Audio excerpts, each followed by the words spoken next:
नमस्कार साथियों और स्वागत है आपका आपके अपने चैनल क्रैक विद चिराग में। आज का जो टॉपिक हमारा होने वाला है वो पॉलिटी का ही है। पिछली क्लास के अंदर हमने प्रेसिडेंट पढ़ लिया था। आज की क्लास में हम वाइस प्रेसिडेंट को कवर करने वाले हैं। इस वाइस प्रेसिडेंट को कवर करने के लिए हमें ज़्यादा टाइम नहीं देना पड़ेगा क्योंकि ये बहुत छोटा टॉपिक है और इससे जो जो क्वेश्चंस बन सकते हैं वो सिर्फ और सिर्फ आर्टिकल से ही बन सकते हैं या कुछ फैक्चुअल बातें कर सकता है। जैसे वो पूछ सकते हैं एग्जाम के अंदर कि पहले वाइस प्रेसिडेंट पहले उपराष्ट्रपति कौन थे, या फिर ऐसे राष्ट्रपति उपराष्ट्रपति जो 2 बार सबसे पहली बार उपराष्ट्रपति बने थे। तो ऐसे सवालों को हम डिस्कस करेंगे। तो चलिए शुरू करते हैं आज की क्लास को जो कि होने वाली है वाइस प्रेसिडेंट पे। बात कर लेते हैं पहले अपने चैनल की। तो इस चैनल पे भैया आप सब्सक्राइब कर दीजिए, लाइक कर दीजिए और कमेंट भी कर दीजिए। ठीक है कि आपको आने वाली वीडियोस कौन सी चाहिए और किस टॉपिक पे चाहिए। बात करते हैं सबसे पहले वाइस प्रेसिडेंट की लिस्ट की। वाइस प्रेसिडेंट की लिस्ट में सबसे ऊपर जो नाम सबसे पहले आपको दिखता है वो नाम सबसे पहले आपको दिखता है कहीं ना कहीं सर्वपल्ली राधाकृष्णन का। ये ऐसे वाइस प्रेसिडेंट थे जो 2 बार लगातार वाइस प्रेसिडेंट बने थे। सर्वपल्ली राधाकृष्णन 2 बार वाइस प्रेसिडेंट रह चुके हैं। 1952 से लेके 1962 तक का इनका टेन्योर रहेगा। दूसरे जो वाइस प्रेसिडेंट उपराष्ट्रपति थे वो जाकिर हुसैन थे, जो एक ही बार बने थे 1962 से 1967 तक। फिर आप बोलेंगे वीवी गिरी, गोपाल स्वरूप पाठक, बी डी जटी, मोहम्मद इदायतुल्ला, वेंकटरमन, शंकर दयाल शर्मा, के आर नारायण। के आर नारायण आपको याद होना चाहिए, ये पहले दलित प्रेसिडेंट भी रह चुके हैं, है ना। ये पहले दलित प्रेसिडेंट थे। ठीक है, ये आप नाम याद रखेंगे। सेम एज अगर मैं देखूं जाकिर हुसैन जी के बारे में भी अगर हम बात करें तो जाकिर हुसैन पहले मुस्लिम प्रेसिडेंट रह चुके हैं। ठीक है ना, आगे बढ़ते हैं। मोहम्मद हामिद अंसारी सर्वपल्ली राधाकृष्णन के बाद ये दूसरे वह व्यक्ति हैं जो 2 बार वो भी लगातार वाइस प्रेसिडेंट बने हैं। एक तो इनका टेन्योर 2007 से 2012 तक का रहेगा और 2012 से 2017 तक का रहेगा। वेंकैया नायडू और जगदीप धनखड़। ठीक है, तो फिलहाल तो आगे बढ़ते हैं। जो कि अभी तो जगदीप, अगर कोई पूछे करंट में वाइस प्रेसिडेंट कौन है तो आप बोलेंगे कि हमारे जो वाइस प्रेसिडेंट हैं अभी फिलहाल वो हैं जगदीप धनखड़। बात कर लेते हैं हमारे इनके आर्टिकल्स की, वाइस प्रेसिडेंट के आर्टिकल्स की। तो सबसे पहला आर्टिकल आता है आर्टिकल नंबर 63, जिसमें साफ साफ कहा गया है कि there shall be the president of India, भारत के उपराष्ट्रपति होंगे। मतलब उपराष्ट्रपति की पहली बात तो जो हमने उपराष्ट्रपति की जो पद है, जो पद हमने लिया है वो हमने यूएसए से लिया है। अब ये उपराष्ट्रपति का पद रखा ही क्यों है, तो आपको अगर मैं सिंपल भाषा में बताऊं तो उपराष्ट्रपति का पद सिर्फ हमने इसलिए रखा है कि इन एब्सेंस ऑफ प्रेसिडेंट, सिर्फ इसलिए ही हमने एक ऐसा व्यक्ति हमने कहीं हद तक इलेक्ट करना चाहा। एक ऐसा व्यक्ति हमें बिठाना चाहते हैं जो कहीं ना कहीं रिजर्व में बैठा है। मतलब जब प्रेसिडेंट नहीं होगा, है ना, जब प्रेसिडेंट राष्ट्रपति नहीं होगा अपनी पद पर अपने सीट पर, तो उस टाइम पे वाइस प्रेसिडेंट उनका भार संभालेंगे, उनकी सीट पे बैठेंगे। अगला आर्टिकल हमारा आता है 64, और आर्टिकल 64 हमें यही बताता है कि the vice president shell be the ex officio chairman of Rajya Sabha. Actual में ये राज्यसभा के मेंबर नहीं होते, बट हाँ हम बोल सकते हैं कि ये एक्स ऑफिशियो चेयरमैन होते हैं राज्यसभा के। ठीक है, मतलब उनके पदेन सभापति होते हैं। ये एक्स ऑफिशियो चेयरमैन याद रखना है आपको, यही पेपर में पूछा जाता है। ठीक है ना, तो ये क्या होते हैं, उसके राज्यसभा के पदेन सभापति होते हैं। और हम ये भी कह सकते हैं कि राज्यसभा का अध्यक्ष कौन होता है, तो आप बोलेंगे राज्यसभा का अध्यक्ष भी उपराष्ट्रपति ही होते हैं। आर्टिकल 65 साफ साफ ये कहता है कि अगर the vice president to act as president, अगर प्रेसिडेंट नहीं है, छुट्टी पे गए हैं, या फिर उनकी अनुपस्थिति है, या फिर उनकी मृत्यु हो गई है किसी कारणवश, या किसी कारणवश उन्होंने इस्तीफा दे दिया है, तो उस केस में आपको इमीडिएटली उपराष्ट्रपति को immediately as a president treat किया जाएगा और वो प्रेसिडेंट की जो पद है उसका भार संभालेंगे। ठीक है, तो ये इंपॉर्टेंट आर्टिकल हो जाता है आर्टिकल 65। ठीक है, और यही बात मैंने आपको बताई थी कि सिर्फ और सिर्फ उपराष्ट्रपति इसलिए ही बनाए गए हैं। बट उपराष्ट्रपति का यही काम नहीं रहता कि वो सिर्फ रिजर्व में एक व्यक्ति ऐसे बनाए गए हैं कि जब राष्ट्रपति नहीं होंगे तभी उनको कुर्सी मिलेगी, तभी उनको पद पे वो बैठेंगे राष्ट्रपति के। तो इनको एक काम और दे दिया गया। क्या काम दे दिया गया कि आप राज्यसभा के अध्यक्ष भी हैं, राज्यसभा के जितने भी अफेयर्स होंगे आप उनको भी संभालेंगे। उनकी अध्यक्षता आप करेंगे। ठीक है, तो आगे बढ़ते हैं।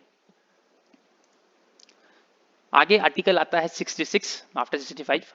66 आर्टिकल कहता है कि भैया कैसे ये इलेक्ट होंगे, है ना। तो election of the vice president, उपराष्ट्रपति जी का चुनाव भैया, तो ये भी इलेक्ट होकर ही आएंगे। ठीक है, ये इलेक्ट होकर तो आएंगे, बट इनको वोट कौन कर सकता है, हु कैन वोट। तो आप बोलेंगे मेंबर ऑफ पार्लियामेंट। ठीक है, तो जितने भी मेंबर ऑफ पार्लियामेंट होते हैं वो सबके सब वोट करते हैं। ठीक है, आप बोलेंगे सर सेलेक्टेड या इलेक्टेड, तो मैं बोलूंगा दोनों, सेलेक्टेड भी और इलेक्टेड भी। पर प्रेसिडेंट के केस में ऐसा नहीं होता। प्रेसिडेंट के केस में सिर्फ इलेक्टेड मेंबर जो निर्वाचित हैं, जो चुनकर आए हैं, पर इनके केस में ऐसा नहीं होता। इनमें जो चुने गए हैं, मतलब जो चयनित हैं, सेलेक्टेड भी और जो निर्वाचित हैं वो भी, दोनों के दोनों वोट कर सकते हैं। आर्टिकल 67 ये बताता है कि अगर ये चुनकर मतलब चुन लिया गया कोई व्यक्ति अगर, तो उनका टर्म क्या होगा, उनका टेन्योर क्या होगा। तो वो टेन्योर 5 साल का होता है। इनका जो कार्यकाल होता है वो 5 सालों तक का होता है। 5 सालों तक ही सर्व करते हैं अपनी पोस्ट वाइस प्रेसिडेंट को। आर्टिकल 69 इनका ओथ बताता है, शपथ, वाइस प्रेसिडेंट की शपथ। अब सवाल ये आता है कि वाइस प्रेसिडेंट को शपथ कौन दिलाता है। तो आपका जवाब क्लियर होना चाहिए, सर प्रेसिडेंट ही वाइस प्रेसिडेंट को शपथ दिलाता है। समझ रहे हैं आप बात को। और कहीं ना कहीं अगर मैं आपसे ये भी पूछ लूं कि इनका रेजिग्नेशन, पहली बात तो रिजाइन भी कर सकते हैं, ही कैन रिजाइन, और जो इनका रेजिग्नेशन लेटर है वो कौन एक्सेप्ट करेगा या फिर ये किसको संबोधित करेंगे। तो आप बोलेंगे सर ये प्रेसिडेंट को ही देंगे, और प्रेसिडेंट इन्हें देता है। अगर प्रेसिडेंट रिजाइन करता है तो अपना रेजिग्नेशन लेटर वो उपराष्ट्रपति मतलब वाइस प्रेसिडेंट को देंगे, और अगर उपराष्ट्रपति रिजाइन कर रहे हैं तो अपना रेजिग्नेशन लेटर भी वो प्रेसिडेंट को देंगे। प्रेसिडेंट को शपथ कौन दिलाता है, तो आप बोलेंगे chief justice of India. But उपराष्ट्रपति को शपथ कौन दिलाता है, तो आप बोलेंगे प्रेसिडेंट ऑफ इंडिया। अगला आर्टिकल आपका आ जाता है 70, और 70 आर्टिकल में सारे के सारे जो आपके जितने भी है ना, जितने भी कंटिजेंसीज, मतलब जितनी भी आपकी सिचुएशंस हैं, है ना, वो भी कौन कौन सी ऐसी सिचुएशन जो आकस्मिकता का सिचुएशंस है, मतलब अनएक्सपेक्टेड हो जाती हैं, चाहे राष्ट्रपति है, राष्ट्रपति नहीं है ना, या फिर राष्ट्रपति छुट्टी पे है, या फिर मृत्यु हो गई, तो उसका जो कार्यों का निर्वहन है, उनके जो कार्यों जो फंक्शंस हैं, उनका चार्ज कौन लेगा, उनका जो चार्ज होगा वो वाइस प्रेसिडेंट लेगा। ठीक है, article 71 matter related to disputes of the election. अगर प्रेसिडेंट और वाइस प्रेसिडेंट के इलेक्शन में कोई डिस्प्यूट होता है, कोई धांधली होती है, या कुछ भी डिस्प्यूट आता है कोई भी मैटर पे, तो वो सीधा का सीधा केस सीधा कहाँ चली जाएगा, सुप्रीम कोर्ट चली जाएगा। और उस टाइम जो सुप्रीम कोर्ट का डिसीजन होगा वो मान्य करा जाएगा भैया। ठीक है ना, जो डिसीजन सुप्रीम कोर्ट उस टाइम लेगी वो मान्य होगा। उस टाइम अगर सुप्रीम कोर्ट कहती है कि फिर से इलेक्शन होने चाहिए तो फिर से होंगे, या फिर इंक्वायरी होनी चाहिए तो इंक्वायरी होगी, जो सुप्रीम कोर्ट कहेगी। तो जो भी डिस्प्यूट है उस इलेक्शन बेस्ड, है ना, इलेक्शन यहाँ पे पर्पस क्या है, इलेक्शन ही है, इलेक्शन के बेस पे डिस्प्यूट्स हो रहे हैं, है ना, इलेक्शन से रिलेटेड डिस्प्यूट्स हो रहे हैं, तो उन डिस्प्यूट्स के लिए सीधे सुप्रीम कोर्ट पे केस चली जाएगा। अब बात करते हैं आर्टिकल 74, दो की यहाँ पे देखो, अब ये वाइस प्रेसिडेंट का तो रिलेटेड नहीं है ना, बट कुछ आर्टिकल्स हैं, एक दो दो तीन आर्टिकल्स हैं जिनको आप यहीं पढ़ लें तो अच्छा है ना। जैसे एक है कि भैया 74 आर्टिकल, जिसमें हम बात करते हैं काउंसिल ऑफ मिनिस्टर्स की। काउंसिल ऑफ मिनिस्टर्स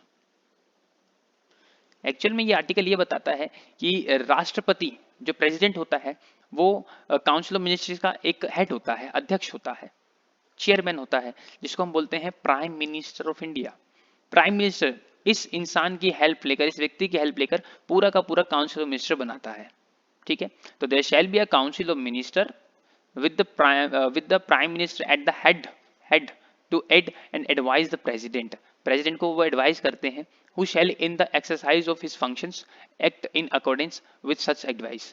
कि राष्ट्रपति सहायता लेता है, सलाह भी लेता है प्रधानमंत्री से, जो कि अध्यक्ष होते हैं उस मंत्री परिषद मतलब काउंसिल ऑफ मिनिस्टर के, कि भैया किस किस तरह के कार्य करने हैं, किस किस तरह के कार्य किसको सौंपने हैं, और किस किस तरह की जिसको भी चार्ज देना है, कौन सा चार्ज, कौन सी मिनिस्ट्री का चार्ज किसको देना है। ठीक है, अगला आर्टिकल आपका हम जो पढ़ने वाले हैं वो है एक 78 आर्टिकल, जो कि है एक्चुअल में रिस्पॉन्सिबिलिटी ऑफ प्राइम मिनिस्टर। अगर देखा जाए तो ये कहीं ना कहीं अकाउंटेबिलिटी बताता है प्राइम मिनिस्टर की, कि जो भी अफेयर्स हो रहे हैं काउंसिल ऑफ मिनिस्टर्स में, काउंसिल ऑफ मिनिस्ट्री में जो भी अफेयर्स हो रहे हैं, हर एक मिनिस्ट्री में जितने भी आप चेंजेस ला रहे हो, या कोई भी बिल पास कर रहे हो या कुछ भी हो रहा है, वो सारी के सारे डिसीजन, सारे के सारे इंफॉर्मेशन, सारी की सारी वो जितने भी अफेयर्स आपने करे हैं, है ना, उन सभी का जो लेखा जोखा है वो आप किसको बताएंगे? आप सीधा प्रेसिडेंट को इन्फॉर्म करेंगे। आप किसको सूचित करेंगे? तो आप निर्णयों के बारे में क्या करेंगे? राष्ट्रपति को ही सूचित करेंगे। ठीक है ना। तो केंद्रीय मामले के प्रबंधन में हो गया, अन्य विधायी प्रस्तावों मतलब बिल वगैरह में हो गया, डिसीजंस में हो गया, निर्णयों में, है ना, महत्वपूर्ण जो निर्णय हो गए, तो जो भी आपने निर्णय लिया वो राष्ट्रपति को सूचित करना एक तरह से प्राइम मिनिस्टर की रिस्पॉन्सिबिलिटी होती है। एक आर्टिकल हम अलग से पढ़ने वाले हैं, है ना, जिसको मैंने आपको प्रेसिडेंट में थोड़ा क्लियर करा था, बट मुझे लगा कि एक बार आपके सामने लिखा होना चाहिए वो आर्टिकल। वो है आर्टिकल 76। और इसमें हमने क्या पढ़ा था? इसमें पढ़ा था attorney general of India. Attorney general of India क्या होता है? ये कौन होता है? ये तो ये हाईएस्ट लॉ ऑफिसर होता है। एक्चुअल में आप बोल सकते हो कि एडवोकेट होता है गवर्नमेंट का, गवर्नमेंट का एडवोकेट होते हैं ये। ठीक है ना। तो ये होता है भारत का अटॉर्नी जनरल ऑफ इंडिया। वे भारत का सर्वोच्च कानून अधिकारी होते हैं ये। ठीक है। बाकी वाइस प्रेसिडेंट में आज इतना ही रखते हैं। वाइस प्रेसिडेंट में आपको इतना ही याद करना है, इतने ही आर्टिकल्स आपको अच्छे से पढ़ने हैं जितने भी आर्टिकल्स हमने अभी तक पढ़े हैं। ठीक है ना। ठीक है। बाकी देखते हैं, ठीक है, अगली क्लास में कि पॉलिटी के अंदर और क्या बचा है और क्या क्या एक्सप्लोर कर सकते हैं।